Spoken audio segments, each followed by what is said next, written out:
ओम नमः सिद्धेभ्यः। नमो अरिहन्ताणं, नमो सिद्धाणं, नमो आयर्याणं, नमो उवज्झायाणं, नमो लोये सौवसाहूणम्। मंगलम भगवान वीरो, मंगलम गौतमो गणी, मंगलम कुंद कुंदार्यो, जैन धर्मोस्तु मंगलम। सर्वमंगल्य मंगल्यम सर्वकल्याणकारकम, प्रधानम सर्वधर्मानां, जैनम जयतु शासनम, जैनम जयतु शासनम। हीनात्मबोधयतात्मेव परत्वेनेव चापरम्, अक्षयनन्तबोधाय नमस्तु परमात्मने, नमस्तु परमात्मने। चेतिले चेतन, चेत्या विना किम चालसी।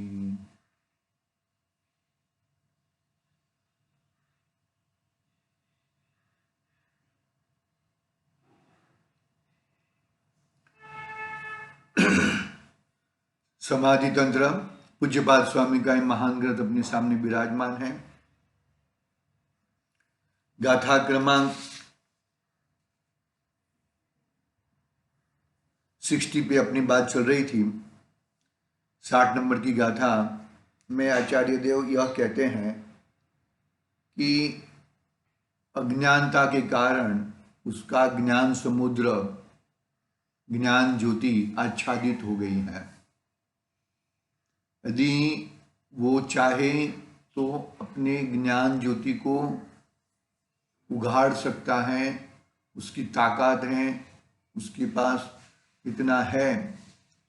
फिर भी यदि क्या कहते, देखो अंतरंग में जिसकी ज्ञान ज्योति मोह से, मोह कहो अज्ञान कहो, आच्छादित हो गई है, जिसे स्वरूप का विवेक नहीं है, किसे स्वरूप का विवेक नहीं है, ऐसा बहिरात्मा बाह्य शरीर आदि पदार्थों में संतुष्ट रहता है, अनुराग करता है।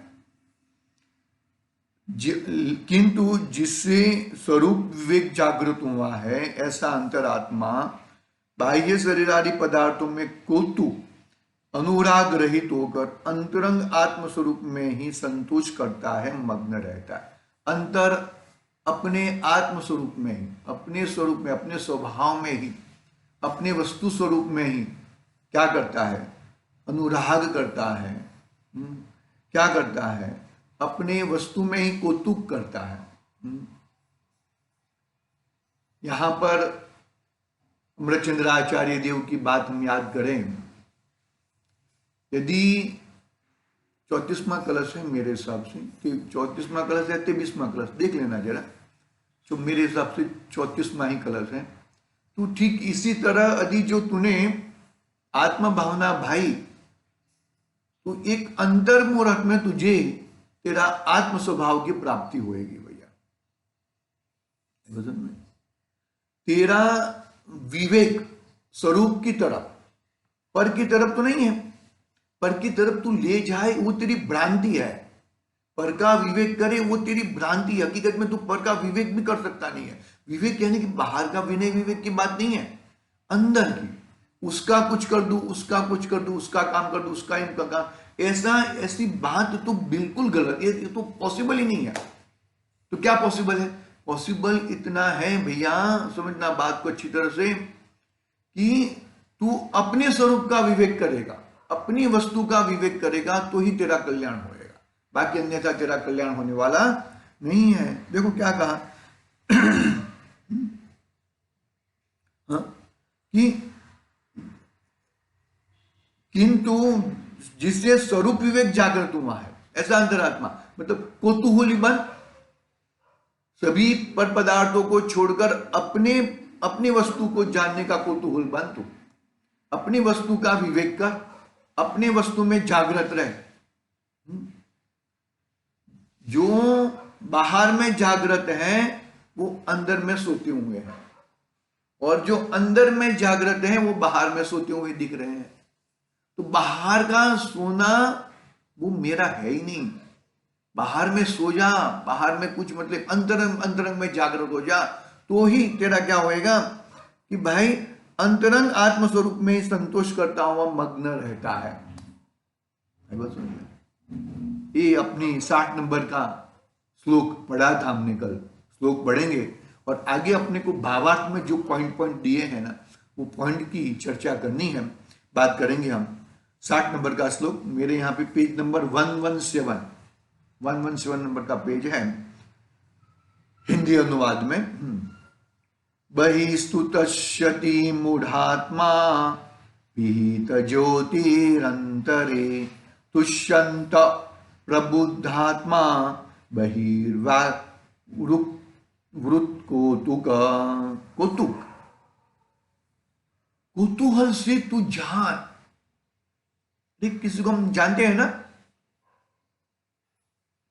इस तरह अपने आत्मा को विवेक पूर्वक स्वरूप की जागृत काल के लिए उसको जानेगा तो तुझे मिलेगा, जरूर मिलेगा।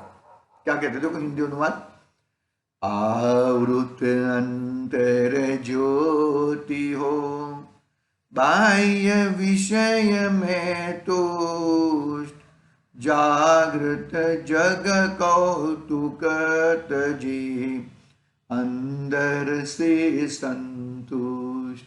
अंदर से वो संतुष्ट है, शांत है, परम स्वभावी है। भावार्थ पढ़ते हैं। ज्ञानी को प्रश्न पूछा कि तुम बहिरात्मा को अंतरात्मा का बोध क्यों नहीं करते? तुम बहिरात्मा को आत्मस्वरूप का बोध क्यों नहीं करते? देखो क्या कहा, किसी को बोध देना, किसी को बोध नहीं देना ऐसा नहीं है।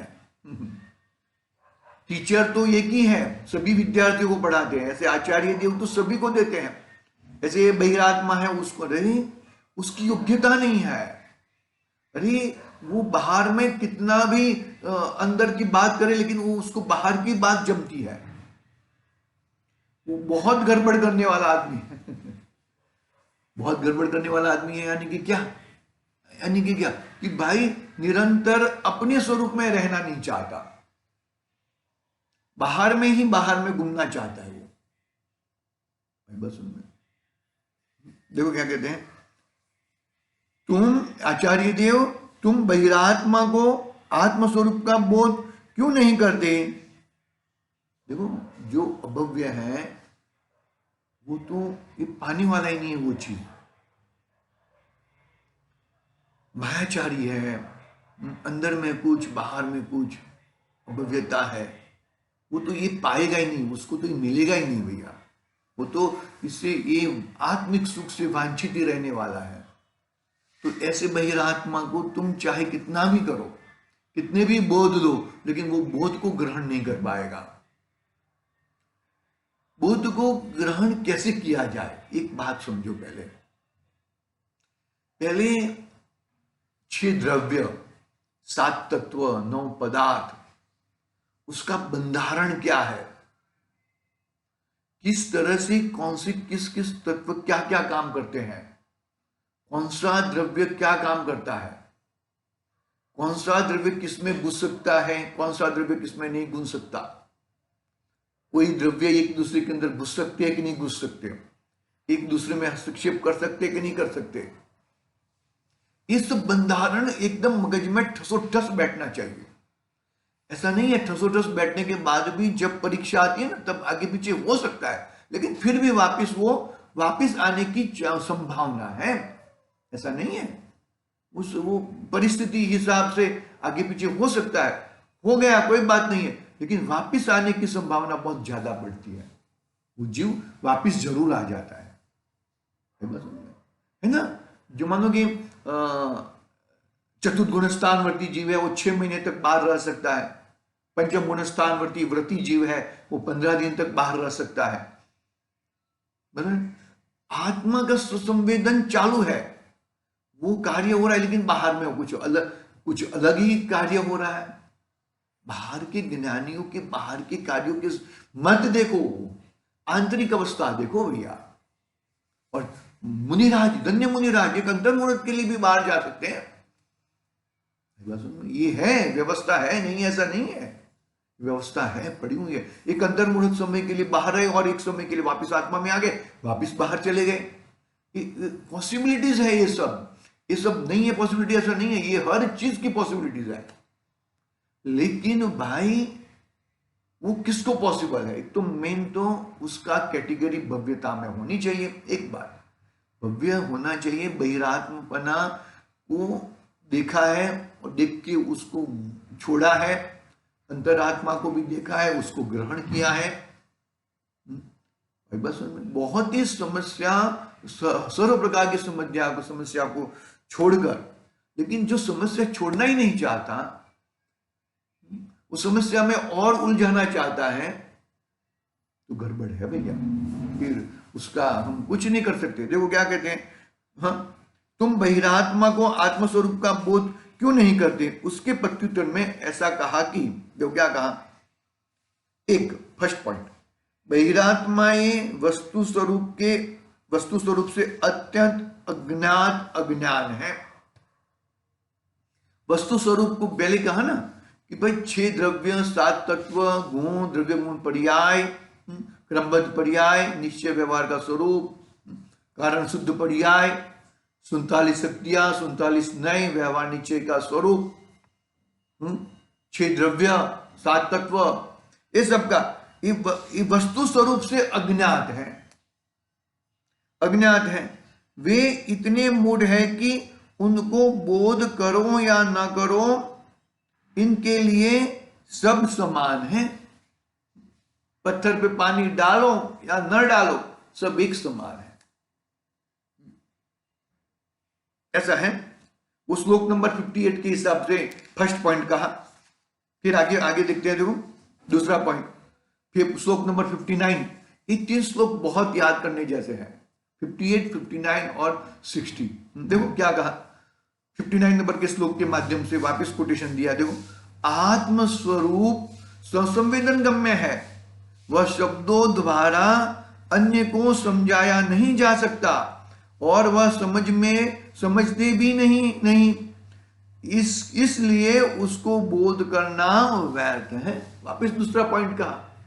पहले तो क्या पॉइंट कहा कि भाई बहिरात्माएं वस्तु स्वरूप से अत्यंत अज्ञात है, वो ज्ञात करना ही नहीं चाहता, वो अपने आत्मा को जानना ही नहीं चाहता। एक बात बरोबर है, उसको बोध दो या न दो कोई फर्क ही नहीं पड़ता।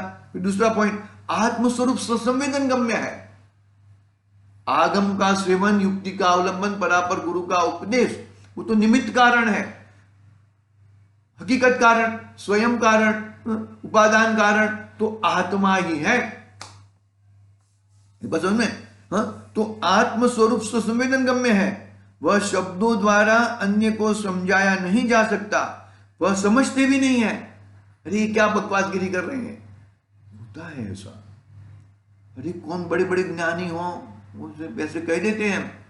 बहुत सारी कहानियां हैं, बहुत सारे उदाहरण वर्तमान युग में पड़े हुए हैं।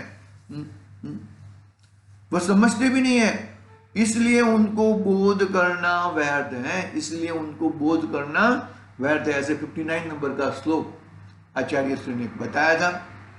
आगे भी इस श्लोक में क्या भावार्थ है वो तीसरे नंबर के पॉइंट से कहते हैं। देखो, इस श्लोक में कहा कि अनादि मिथ्यात्व के कारण, अनादि का मिथ्यात्व के कारण बहिरात्मा को स्वपर का भेद विज्ञान नहीं है। क्या नहीं है? स्वपर का भेद विज्ञान नहीं है, उसको आत्मस्वरूप का भान नहीं है, उसको आत्मस्वरूप का भान नहीं है, इसलिए वह शरीरादि बाह्य पदार्थों में ही आनंद मानता है, इसलिए वह शरीरादि बाह्य पदार्थों में ही आनंद मानता है, उसमें ही अनुराग करता है। परंतु आत्म स्वभाव की महिमा लाकर, क्या कहा? परंतु आत्म स्वभाव की महिमा लाकर उसमें प्रीति नहीं करता। उसका कारण उसका ज्ञान अविद्या की गाढ़ संस्कारों में मूर्छित हो गया है, आच्छादित हो गया है, वह है। आई बात समझ में? कितनी मजबूताई से आचार्य देव ये प्रस्तुत कर रहे हैं। तुम्हें बुरा लगे तो लगे भाई, उससे मुझे क्या करना है, मेरी तो बात यही है। अनादि मिथ्यात्व के कारण बहिरात्मा को स्व पर का भेद विज्ञान ही नहीं होता। वो स्व को स्व जानता ही नहीं है। पर में ही अपनापन, ये मेरा, ये तेरा, ये मेरा, ये मेरा, ये तेरा, ये तेरा, इस तरह ही भेद विज्ञान उसको दिखता ही नहीं है।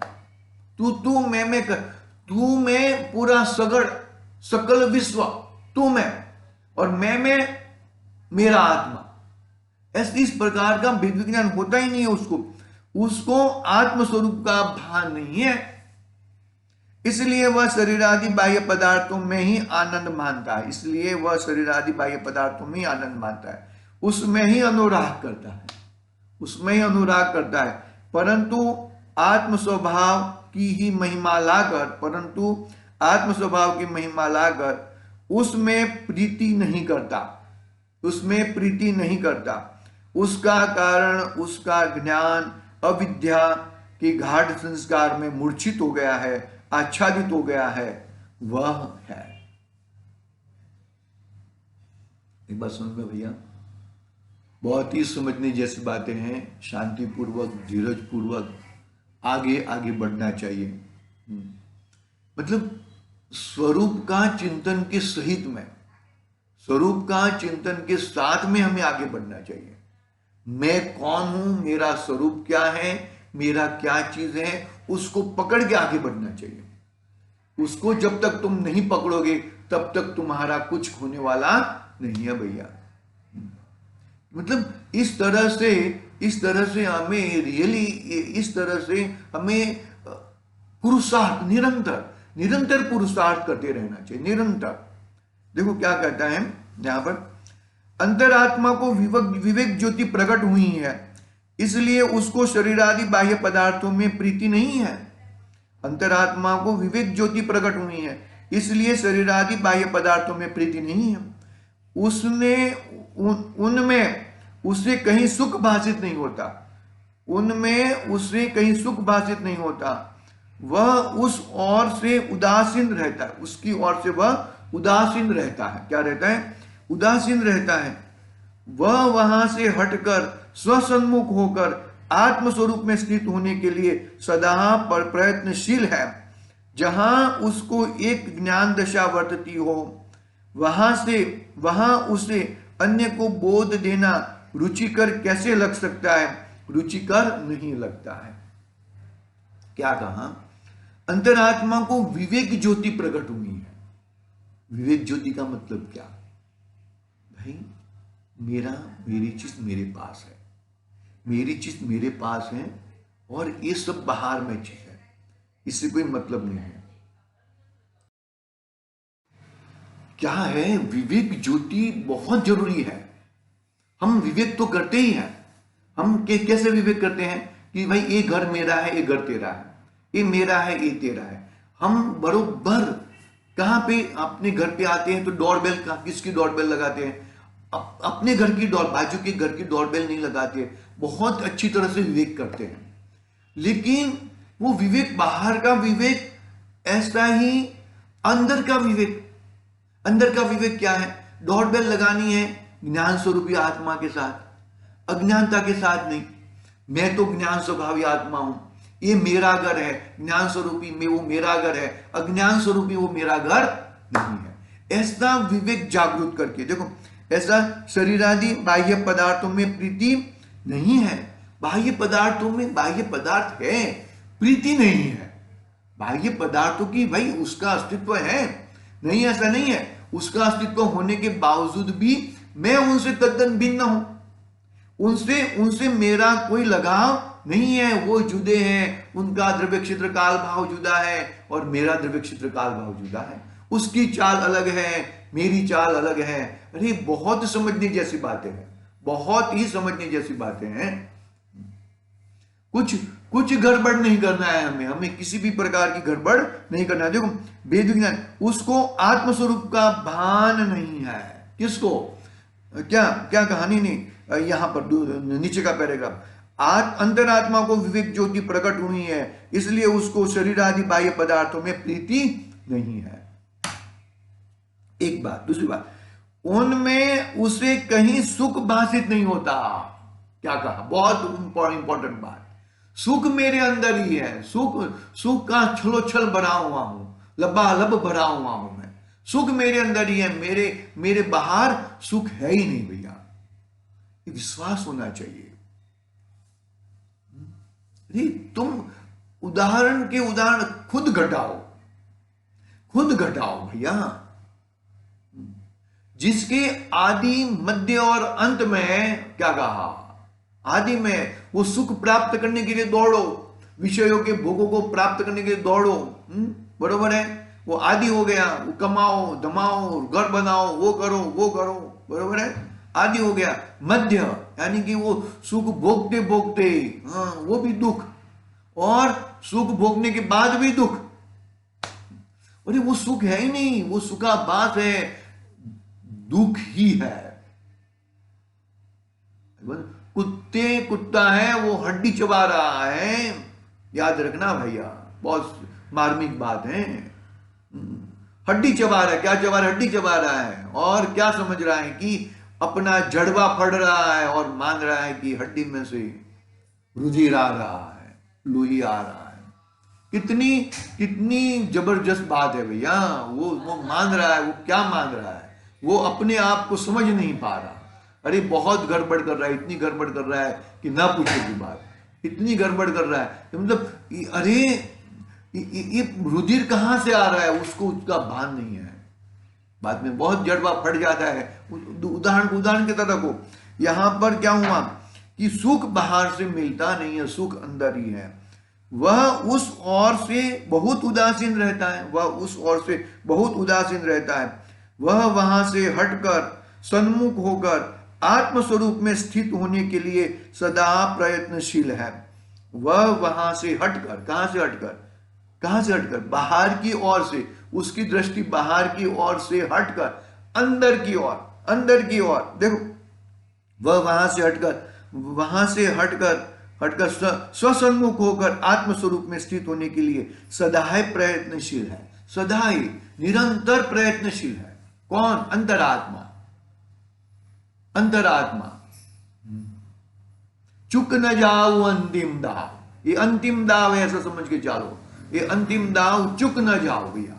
बहुत ही मार्मिक बातें हैं, बहुत ही पकड़ने जैसी बातें हैं। जब तक ये तुम इतना दाल और फोतरा जुदा नहीं करोगे, दाल और फोतरा जुदा करने के बाद दाल को ग्रहण करना है, और दाल का भेद को भी छोड़ो।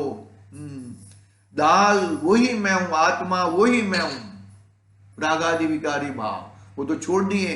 अरे वो तो छोड़ के विकारी भाव, विभाव भाव, मोह राग द्वेष आदि विकारी भाव, पर मैं सुख बुद्धि इत्यादि सब तो छूट गया। अभी आत्मा के आत्मिक गुण, आत्मा की आत्मिक गुण को भी, गुण भेद से भी न छोड़ो, मत देखो, और अखंड ऐसा, ध्रुव ऐसा, ज्ञायक ऐसा मेरा आत्मा को पकड़ो। देखो क्या कहा कि वह वहां से हटकर स्वसन्मुख होकर आत्मस्वरूप में स्थित होने के लिए सदाई प्रयत्नशील, निरंतर। अरे नहीं मिलता है, और प्रयत्न करो। देखो भूल हमारी है, भूल मेरी अधिकारी, भूल हमारी है, हमने भूल की है। वस्तु स्वरूप में कोई भूल नहीं है, याद रखना। वस्तु स्वरूप तो जैसा है आचार्यों ने जैसा बताया है वैसा ही वस्तु स्वरूप है। वस्तु स्वरूप में इतना अंश मात्र भी भूल नहीं है, इतनी भी भूल नहीं है वस्तु मात्र में। वहां जहां उनको ऐसी ज्ञान दशा वर्तती हो, वहां उसे अन्य को बोध देना रुचिकर कैसा लग सकता है? क्या है? जहां उसको ऐसी ज्ञान दशा वर्ती हो, जहां उसको ऐसी ज्ञान दशा वर्तती हो, वहां उसे अन्य को बोध देना रुचिकर कैसे लग सकता है? अपनी दशा ऐसी वर्तती हो, क्यों भाई? देखो बहिरात्मा है, उसको कितना भी बोलो उसका कुछ होने वाला नहीं है, कुत्ते की दुम जैसा है। और आत्मस्वरूप स्वसंवेदन गम्य है, उसको भले वो बोध दे सकते हैं, लेकिन बोध को ग्रहण करना तो वो मेरा ही है। कैसे बोध ग्रहण करेगा? देखो आगम का सेवन, युक्ति का अवलंबन, परापर गुरु का उपदेश तो है, लेकिन उससे स्वसंवेदन गम्य करना वो मेरी बात है, मेरा खुद का है और किसी का नहीं है। देखो वहां वहां उसे अन्य को बोध देना रुचिकर कैसा लग सकता है? रुचिकर नहीं लगता, यानी कि किसी को रुचिकर लगता नहीं है। हमें भी पर पदार्थ रुचिकर न लगे, हमें भी हमारी चीज रुचिकर लगे, हमारी वस्तु रुचिकर लगे, हमारी हमारी चीज क्या है उसको हम पहचाने, उसमें जमे, तो ही हमारा कल्याण हो सकता है, अन्यथा कल्याण नहीं हो सकता। देखो कल्याण और अकल्याण दोनों तुम्हारे हाथ में है। कल्याण करना भी तुम्हारे हाथ में है और अकल्याण करना भी तुम्हारे हाथ में है। अकल्याण दूसरा कर देता है और कल्याण मैं करूंगा, कल्याण दूसरा कर देता है और कल्याण मैं करता हूं, ऐसा नहीं है। दोनों चीज तुम्हारे हाथ में है। कल्याण करो तो भी तुम्हारे हाथ में है, अकल्याण करो तो भी तुम्हारे हाथ में है। हम तो कल्याण के मार्ग में, सुख के मार्ग में हम लगे रहे, ऐसे मंगल भावना से आज की बात पूरी करते हैं। आज के लिए ओम नमः दिव्या।